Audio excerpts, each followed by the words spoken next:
ده عن الكوليسترول بالطب البديل. الكوليسترول طبعا يا جماعة هو القاتل الصامت. ازاي نهزمه بقوة الطبيعة؟ هل تعلم ان الكوليسترول المرتفع لا يعطيك اي انذار؟ هو يترسب في شرايينك بصمت حتى لحظة الانفجار. اليوم سنكسر هذه الحلقة ليس فقط بالادوية بل باقوى ما قدمته الطبيعة والطب البديل المدعوم بالعلم. طيب يلا نفهم كده بسرعة. قبل ما نبدأ، الكوليسترول ليس عدوك بالكامل. هناك في HDL ده النافع اللي بينظف الشرايين، وفي ال LDL هو ده بقى الكوليسترول الضار اللي بيسدها. هدفنا هو تقليل الضار ورفع النافع طبعا. طيب، خلطة الطب البديل بقى الذهبية. رقم واحد طبعا هو التوم اللي هو المضاد الحيوي الطبيعي، وأثبتت الدراسات أن تناول فص توم خام يوميا يقلل الكوليسترول الضار بنسبة تصل إلى 10%. فالثوم يحتوي على الأليسين الذي يمنع الكبد من تصنيع الكوليسترول الزائد.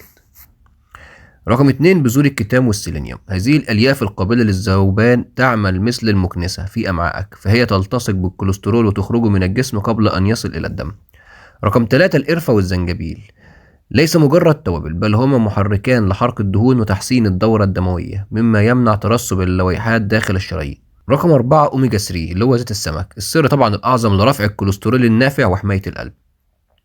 رقم 4 يا جماعة بقى نمط الحياة.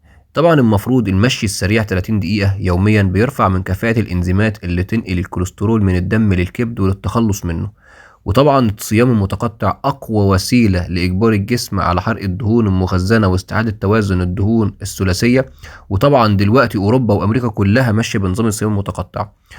تنبيه هام: الطب البديل عامل مساعد قوي، لكن لا تتوقف عن تناول دوائك دون استشارة طبيبك الخاص إذا كانت حالتك متقدمة. وفي النهاية يا جماعة أنا عايزكم تدعمونا بلايك وشير.